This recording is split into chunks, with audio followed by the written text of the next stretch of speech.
I want to thank Nate too for recording this, so for those of you who don't know me, I'm Parker Zurbuch. I've been a long time part of this diocese my whole life in various capacities. I went to high school at Carroll here, and then I went to youth group here at St. Vincent's. After that, I became a Franciscan friar. I was part of the Franciscan Friars Minor, who were in our diocese for, from 2010 until 2020, so about 10 years. And I was a part of them from 2014 to 2018. I'll get more into that in a second here, but I discerned out, got married. My beautiful wife, my son Colby are back there, and I've known Father Dan Kale, the big man speaker here today. He's going to give the long talk for a long time, since I was a freshman in high school and he was a senior, I think. We were at youth group here together. Anyway, but I run a podcast, and I've done that for the last year, basically. That's a common thread you'll see between Father Dan and I. We both run podcasts, and although mine is in the car, it's called Catholicism in the Car. And so I want to thank Nate, because this will probably be the best audio quality of any podcast I've ever made. He's got like 3 microphones over here, so this is awesome. Anyway, so when I look back on my story, I kind of feel like have you ever heard the stories of a phoenix, rising from the ashes after it dies? And that's kind of my story in a lot of ways. And it's kind of all of our stories over and over again. We go through life, we go through immense amount of sufferings at different parts of our life. And then God rises us out of that suffering, out of the ashes, to become a new creation, right? And all right, so let's just get into it here. Like I said, I was a high schooler here at St. Vincent's Youth Group. And about my sophomore year, I really started to get a lot more interested in my faith. And that kind of began to blossom into a desire for a vocational discernment, either priesthood or the religious life. And I was trying to figure out exactly where I wanted to go. And that's a story that takes quite a while to untangle. It gets pretty complex. And I would assume everybody in this room is married or not a religious or a priest. You know what I mean? Except for Father Dan. But I would assume everybody's in the married vocation or at least in the single vocation, right? So the initial part of my story may not be entirely applicable. But I was going through discernment, discerning a vocation to the religious life in particular. Went through a number of different communities, and basically it ended up, I met the Franciscans that were here in Fort Wayne, so this would have been about 2014. Those Franciscans had been around for 4 years by then. And I met some of them, and I just completely fell in love with that community, that charism. Those of you, do any of you guys remember the Franciscans that were here? Probably a lot of you, right? So we actually didn't wear shoes.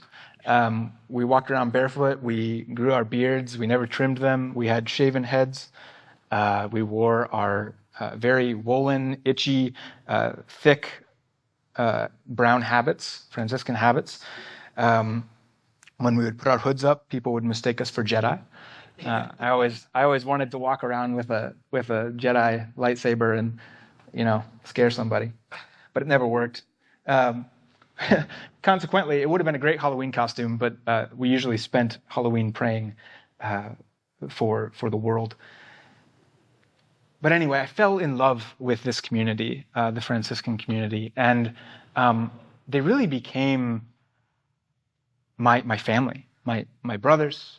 There was at the peak, there was about 50 of us. When I joined, I think there was about 20. And I fell in love with these guys. A lot of them are still around in this diocese. If you guys know Father Paulo de Gasperi down at St. John the Baptist, or Father Lee Allen Fortin, down in Decatur. And then we have a number of guys in seminary right now that were also in that community. A number of guys that are still in this diocese discerning the priesthood. Deacon Ryan Tomosi is also another one who was with us. But as many of you know, that community is not around anymore. This would have been 2017. There was some mismanagement going on. And the head and a few other people at the top of the community were asked to leave. And if any of you have ever experienced the sort of decapitation of an organization, it can very quickly turn into chaos.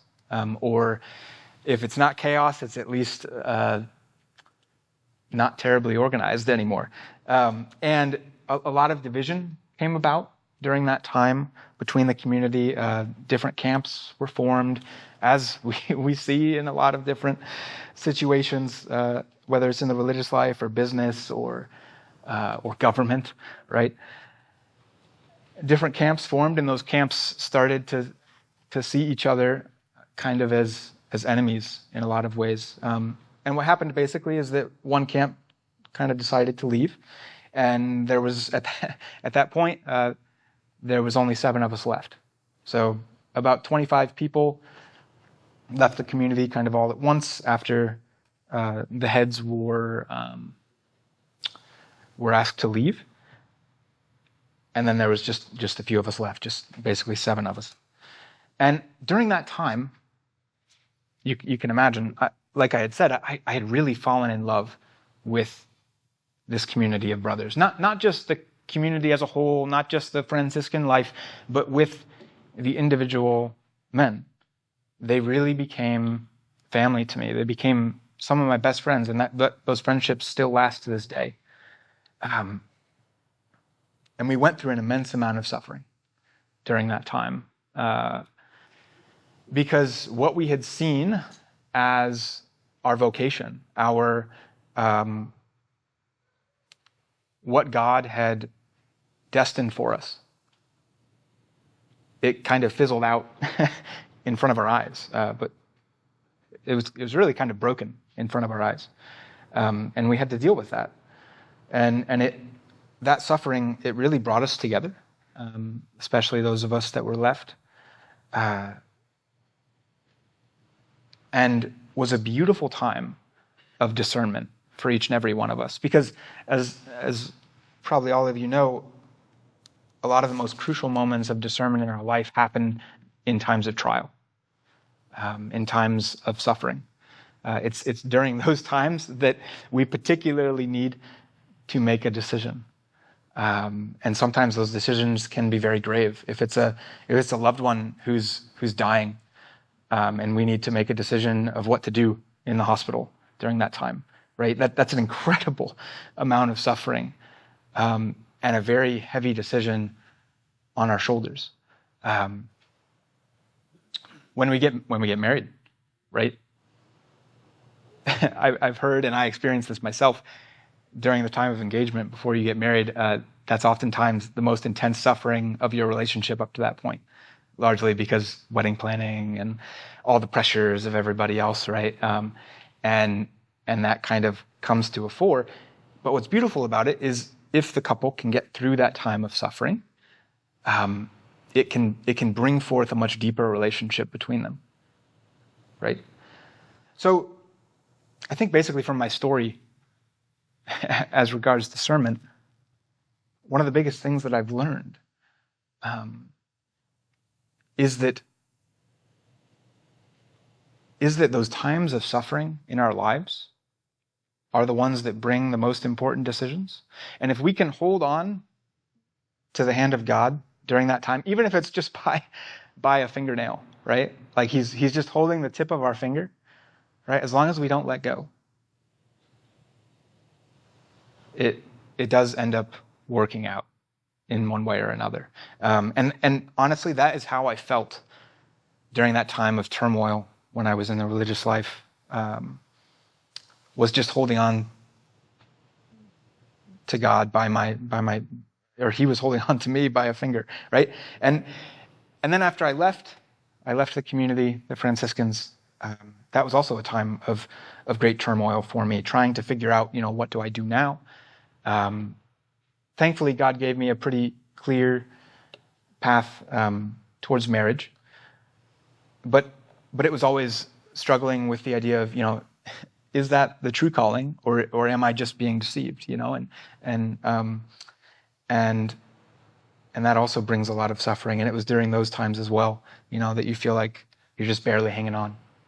But like I said, as long as we don't let go, he's never going to let go of us, right? He's never going to let go of us. As long as we don't let go, I'm a full believer that the discernment will work out in the end. He will provide the means necessary for us to make it through, no matter what it is. So I believe I'm probably past my time, aren't I? But I told Tommy, I said, 10 minutes? How do I do that in 10 minutes?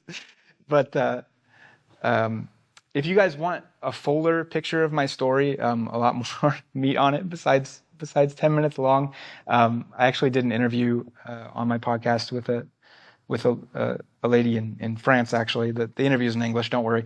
But it's an hour and a half long interview of my story. If you guys would be interested in hearing more about exactly what went on there, and also more of my story of leaving the community, discerning marriage, getting married, having my son. So, yeah, you can find that longer story on my YouTube channel, podcast Catholicism in the Car. So feel free to look that up. Thank you. So great.